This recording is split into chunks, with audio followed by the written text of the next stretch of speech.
What's up, guys? And this is vlog number... I lost count. I don't even know. We're just putting them out there for you guys. That's right. Welcome to church. We're going to do the same thing we've been doing. We're going to continue our story with Joseph. But before we do that, we're going to jump into worship, and Roman's going to pray. Let's pray. God, we love you.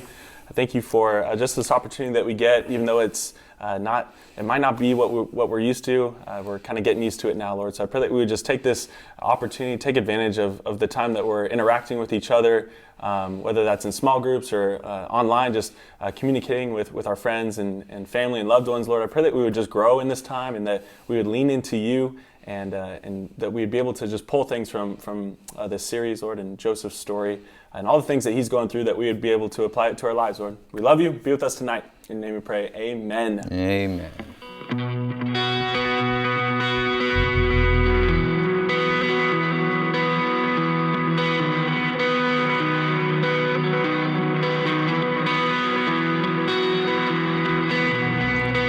And worthy of every song we could ever sing, and worthy of all the praise we could ever bring, and worthy of every breath we could ever breathe.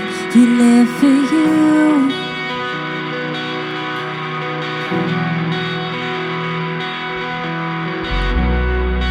And Jesus, the name above every other name, and Jesus, the only one who could ever save, and worthy of every breath we could ever breathe. We live for you. Oh, we live for you.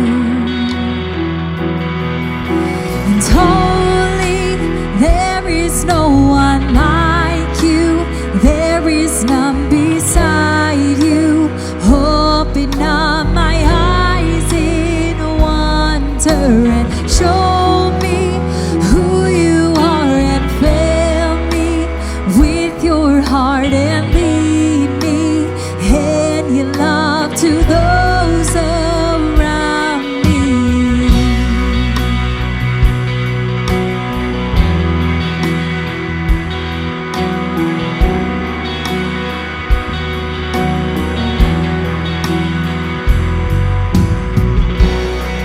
And Jesus, the name above every other name, and Jesus, the only one who could ever save, and worthy of every breath we could ever breathe. We live for you. Oh, we live for you. Yeah. Holy, there is no one like you. There is none beside you. Open up my eyes in wonder and show me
there is none beside you.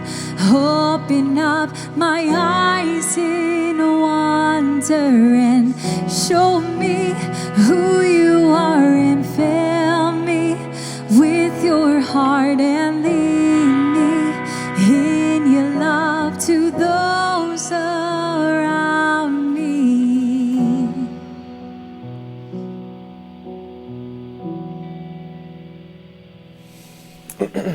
Cool. All right. I started again. All right. But I Hey, said cool first. It's all good, man. Dude, how's quarantine? It's been going good, but check this out. So I feel like I'll drive by like parks and things like that, right? And I saw you the other day. Ooh. Actually, yeah, I was creeping. I was at a park. I Were wanted. you with Garrett? Because I saw Garrett's I Jeep. wasn't at Garrett. Oh, okay. I wasn't with Garrett. Yeah. I wasn't at Garrett's house or anything. I wasn't with Garrett. No, I was doing my part. Staying. okay. I'm just kidding. Yeah. But I was at a park. I was doing a workout with Whitney, just because it was nice out, right? Right. I'm like, Gotta get outside, get that vitamin D. yeah, that's right. But there was like a ton of people at the park. I'm like, dude, this is By the, my house? Like the... Yeah, Yeah. one, the dip. Dude, there's so many. there's Every time I drive by there's so many there was people. like a full-on like football team Yes. meeting out there, like Yes. running drills. I'm like, okay, all right, that's cool. But like honestly, I was like, okay, I'm gonna come out of this like quarantine thing like better. Like I feel like I'm doing more. Like I'm outside. Like you're not. I'm getting active. I'm doing way more cardio than I've ever done.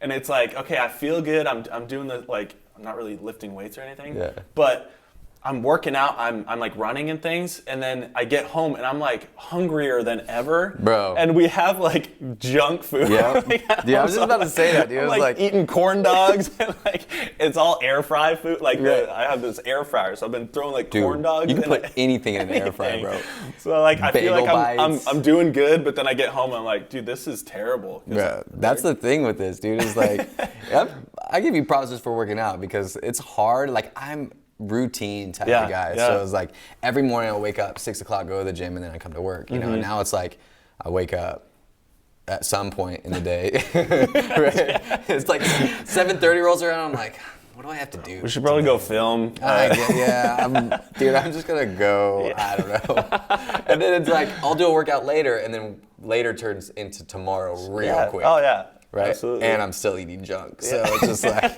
bro, I Well, hey, don't even know. that- And speaking of vitamin D, my kids are just running around naked all the time. Dude, I tried to do. I'm just. Winnie wouldn't let me. I'm just- Bro, we have like this pool that's only like this tall or whatever, Yeah. and they're just in and out of that thing, just Dude. naked, just Living doing- life, man. living their best life for sure. That's really the cure to this whole thing. Is Yeah. as much vitamin D. as possible. possible. And the more skin you're The more skin you're the more you're absorbing. Don't do that. Actually, if you want it, But- it's just weird. As long as you're at home, I got Yeah. it. Do what you gotta Anyways, that kind of leads into Yeah. our lesson tonight. We're talking about choices. We're talking about Yeah. how we're all going to be faced with decisions, with difficult things that come at us in life, and we have a choice, right? We can choose the right thing, or we can choose what might seem easy or comfortable at the time. But I think we're going to see from Joseph's story tonight, when we don't know what to do, that's kind of what we're talking about, Yeah. right? When we don't know what to do, we're going to see that choosing the right thing is usually the right thing to do. Right. Right? Even though it doesn't seem like the easiest. Yeah. That's the problem. Is like a lot of times you're gonna make the most comfortable, easiest decision at the time. Yep. It's easy to find money on the ground and just pocket it. Hey. Yep. It's mine now. Car keys? Hey, right? Where's the car at? Yeah, exactly. But I mean, obviously that can lead to consequences. Yeah. It was easy in the time, but Yeah. what's the consequence going to be for that? Definitely. And so like little personal story on choices. In high school, so I don't know, plenty of you have played sports, so you probably know what I'm talking about. But if you didn't, you'll probably get what I'm... You'll understand, Yeah, I'm sure. you'll understand. But so in high school, it was the summer going into my senior year of high school.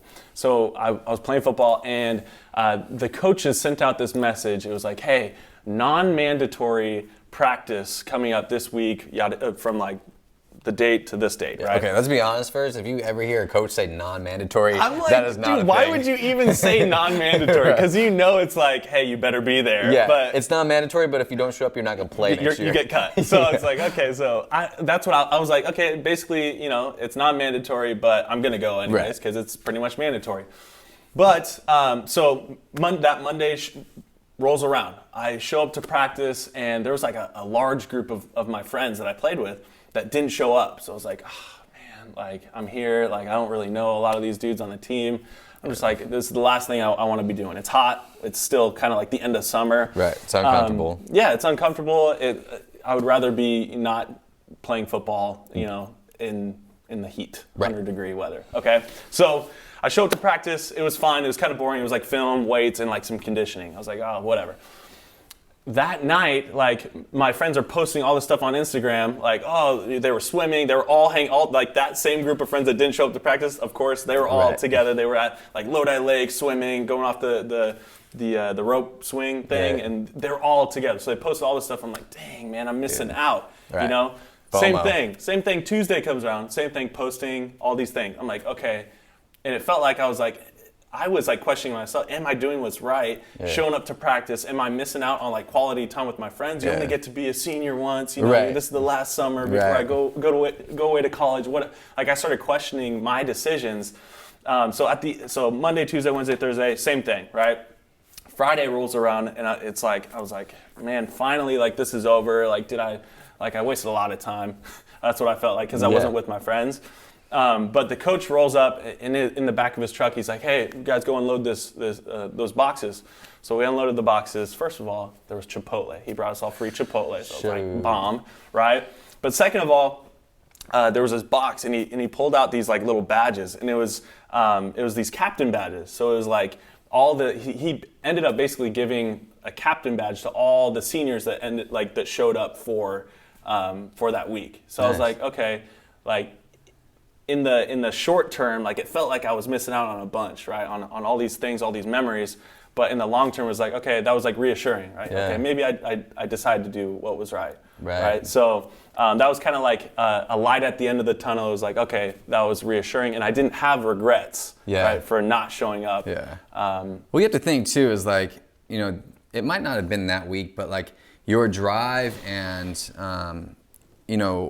just your work ethic to show up to a practice of non-mandatory practices is the things that led you to be able to play college ball. Right, yeah. And it might not have been that week, but it was like, it's the mindset that you have to be there regardless. Yeah. Like you're going to put in the work and you're going to do what you need to do. And that, having that mindset is what eventually, you got a scholarship, right?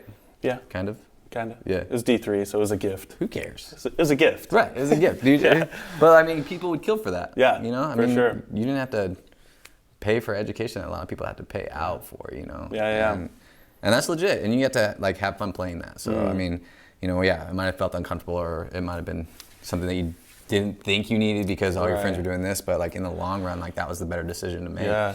And sometimes we don't even see like why a decision we made is the better decision. Sometimes it's just like, well, I hope I made the right decision, and you have no idea. You won't know till years later, right? Or you might not ever know. But it's like, at least I feel like what we're gonna see from tonight's, like from where we're gonna pick up with Joseph's story, like when you choose to do what's right, regardless of like the outcome, you can have that peace of mind to know, okay, I chose to do what was right, regardless of how that's going to play out for me in the end. Like I can have that clear conscience, right? I can kind of sleep well at night because I know that I decided to do what was right. Right. So that's kind of like where we're rolling into this tonight. Like we're all going to be faced with decisions. You probably a few of you are probably facing life decisions right now, like whether I should go to this college or that college, or not go to college, or whatever it might be.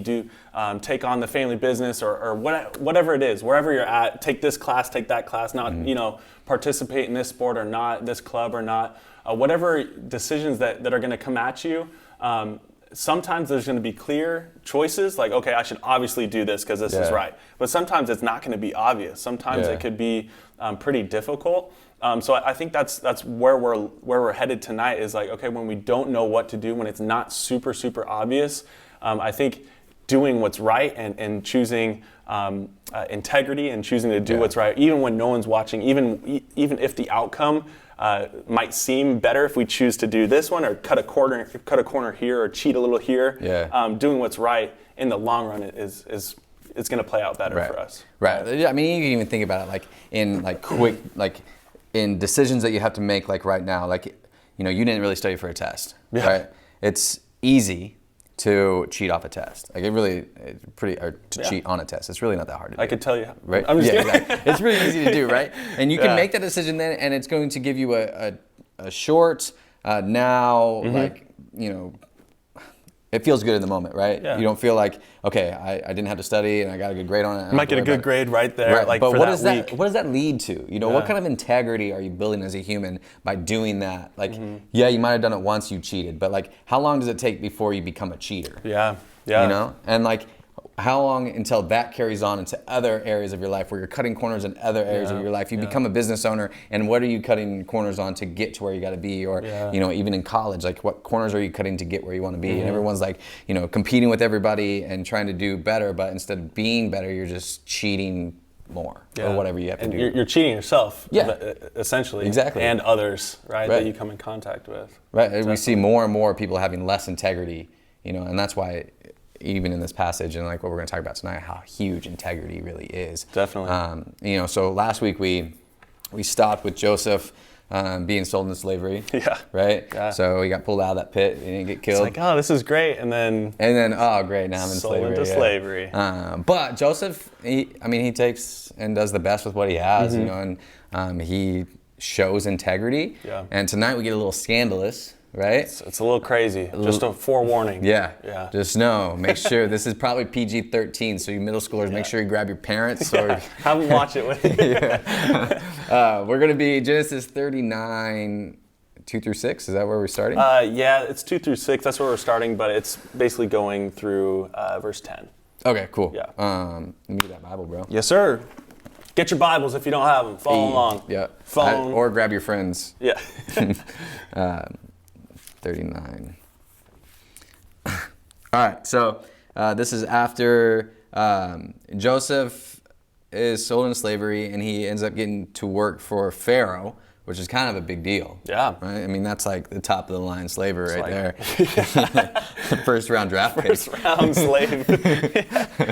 And so now we're talking about, it leads into Joseph and Potiphar's wife. You've probably heard this story before. Chapter 39, verse 1. Now Joseph had been brought down to Egypt, and Potiphar, an officer of Pharaoh, the captain of the guard, an Egyptian that bought him, had brought him down there. So the Lord was with Joseph, and he became a successful man, and he was in the house of the Egyptian master.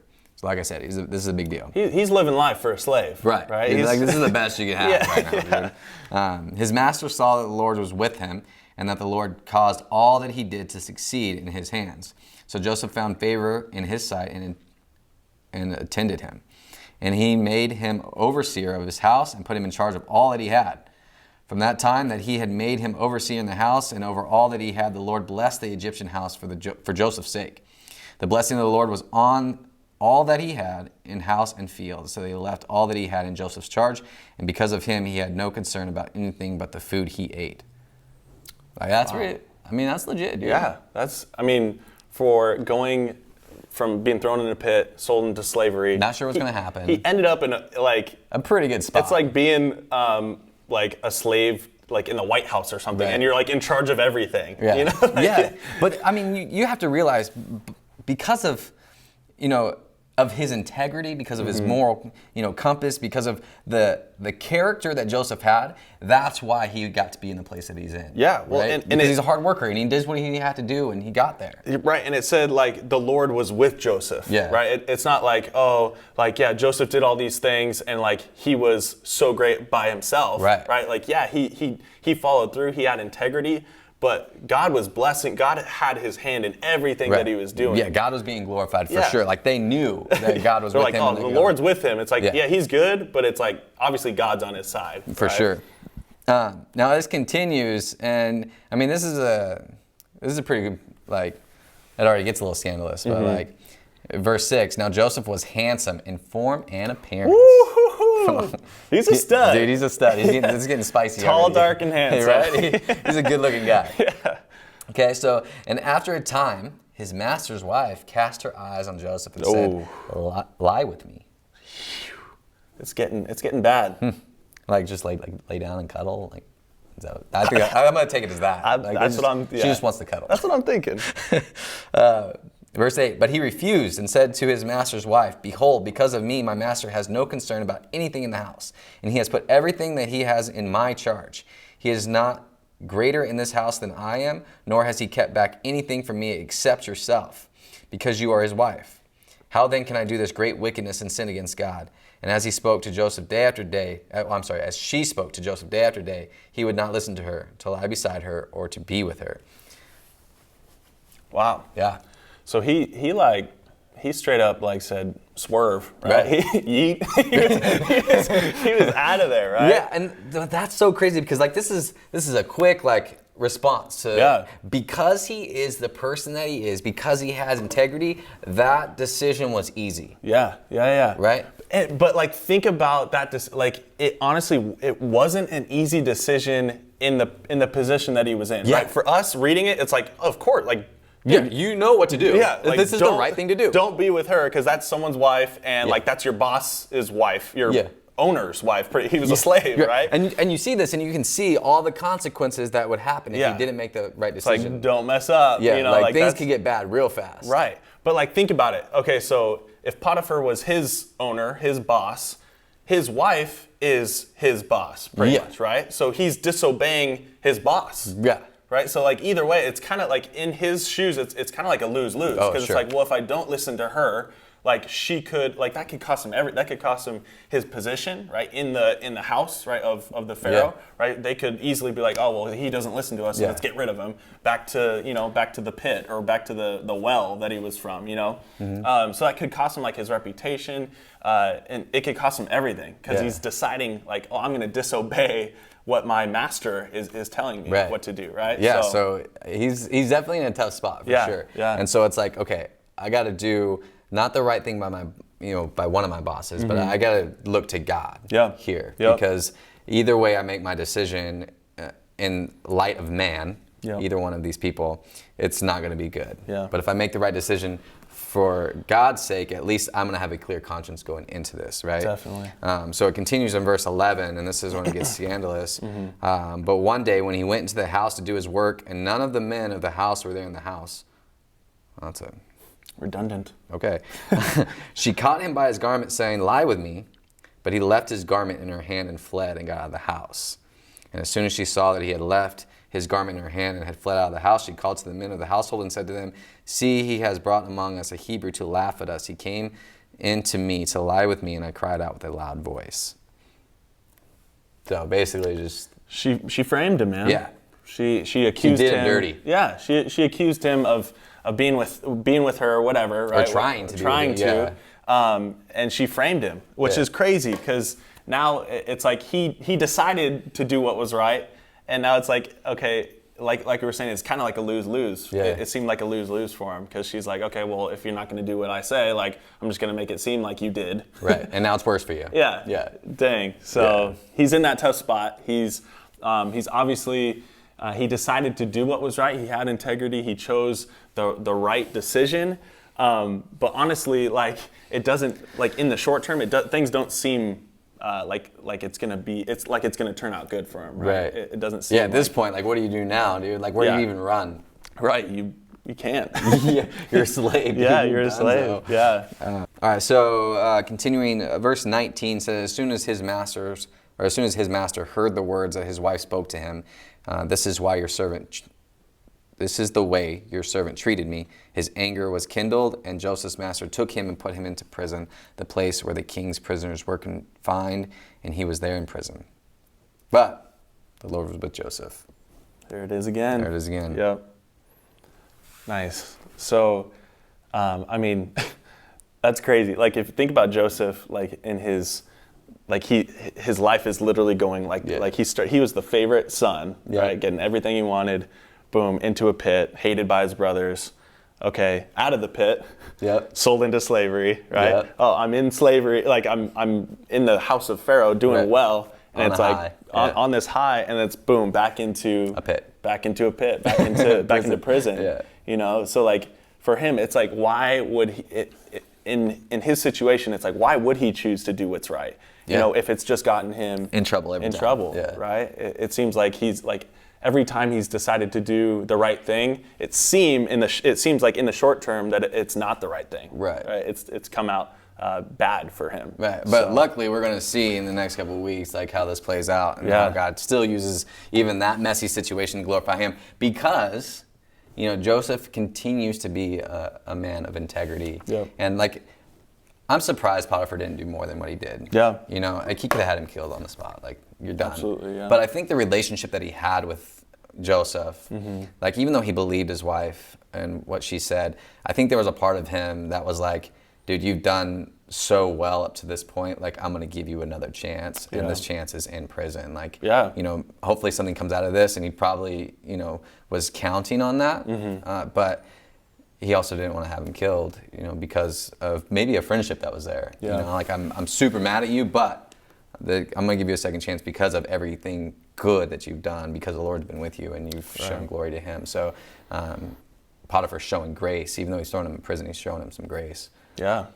It's Definitely. kind of like all the brothers are like, kill him, Yeah. right? And Reuben was like, no, don't kill him. Give him a chance. Yeah, Like, definitely. let's do this instead. It's the same idea. Like, He's they were been like, given chances, hey, for yeah, sure. let's kill him because he slept with my wife. Yeah. But instead, he's like, nah, let's just do this. So this grace just keeps happening. Yeah. For us, like we're going to be faced with situations, like we said, in life that's going to come at us. Some are going to be obvious, some not so obvious. Some are going to be tough, some are going to be easy. But I think there's a few things that we can do, like when we're faced with situations, I think there's a few things that we can do to kind of get us on the right track. And at least, like when we don't know what to do, at least we can choose to do what's right. Right. At least we can choose that next step and do what's right, rather than just like not doing anything or just like playing that victim, like, Yeah. oh, I Or don't know taking what to the easy do. way out. Taking Yeah. the easy way out, right? So I think like with Joseph, he decided, okay, it kind of seemed like a lose-lose. Okay, I'm disobeying, I would be disobeying my master, right? I could lose everything, or I could be disobeying God. Right? Yeah. I could be breaking that relationship, that honesty, that integrity that I have with God. So he chose to honor God. He chose to honor his relationship with God and not break that. So he chose to do what was right. So for us, I think we need to, like, whenever we're faced with a tough situation, first of all, we need to figure out, okay, regardless of what people are going to think, regardless of how I think it might turn out for me, like the result in the end, what's right? Yeah. Right? What decision ultimately glorifies God? Yeah, I think is what's gonna be what's gonna allow us to keep that integrity and keep that relationship with God and not break that. Yeah, because like if everyone's cheating, it doesn't feel wrong, Right. to cheat. Like, Yeah. But if they were to find out, does that glorify God? No. Absolutely not. So I Yeah. think that's where we need to go. Is like we need to look at a decision and say, okay, this is a tough decision. I can take the easy way or this way that glorifies God, and that's always going to be the right way. Yeah. And we might feel like, oh, I don't know which one's right, but I mean, if you're looking at it that way, Yeah. I think it's pretty obvious which one's going to be the right one. Yeah, definitely. So once we figure out what's right, I think something that helps me is telling someone, okay, it's like, okay, I've decided to do what's right. I'm gonna choose this option, but now I need to tell someone, Yeah. right? Because it's like, okay, I could easily talk myself out of it, but if I tell Dallas, hey, this is what I'm deciding to do, Dallas is gonna, like, if I come back to you next week and it's like, and I didn't do that, it's like, Yeah. what the heck? Why didn't you do? Dude, well, that's an accountability thing, It's Right. like think of like all the challenges that are on Instagram right now, like do this challenge, Push-ups, yeah, whatever squats, the challenge whatever, is. yeah. But people always will post it like they're gonna do this challenge, Yeah. right? And if they don't do the challenge, like they already put it on Instagram, now you failed in front of everybody, right? Yeah. You know who I'm talking about. Exactly. You know who you are. I'm just kidding. They're probably not even watching it. But yeah, like that's the thing, is like making the right decision, not to like not to show people like this is what I'm doing, like Yeah. I'm making the right decision, everybody look at me, Yeah. but to say like I'm making the right decision and I need to continue to make that right decision. So please, like I'm not gonna post my decision, like take a poll on Instagram on my story, you know, What but should I do? yeah, but I am gonna tell one person at least, you know, that can hold me accountable, that the next day when I have to make that decision, or that weekend when I have to make that decision, that person can text me and clear head, I can be like, yeah, I made the right decision. I did what I told you I was going to do. Accountability, check back in, and if you didn't, it can be like, okay, like this is where I fell short, this is why I didn't, and maybe that person can like help you, hey, like this is why you didn't follow through with that, or like you said, it's just an accountability thing. So figure out what's right. Tell someone that you trust, that's close with, that like what you're gonna do, how you're gonna like the choice that you're gonna make, and have them follow up with you, follow up with that person to keep you accountable. And I think honestly, that's the reason why we meet as a group. That's the reason why we have small groups, right? To keep each other accountable. Like as we're all going through life, right? We're all going through. It might be a little like different situations, but honestly, we're all faced with choices. We're all faced with different decisions that we have to make. Right. So we might as well have a small group, or people around us that we can trust, that we can maybe tell them, hey, this is what I'm faced with. Where should I go? Yeah. And the thing with that is like, you know, you can know, because of those two things that we talked about, that you don't have to do this alone, right? Like you're never in this alone, because one, you are choosing to glorify God, so you know that God is with you, right? And then secondly, you're telling your accountability partners who are also helping you get through this not alone. So like just realize that you do not have to go through this alone. Like in any decision that you make, you are not doing it alone, right? God's going to be with you, and you know your friends are going to be with you, or those people that you choose to be accountability for you. So yeah, that's our challenge for you this week, is to make right choices in things that are difficult, and have people come alongside you to help you do that. So absolutely, yeah, we're going to continue Joseph's story next week. So until then.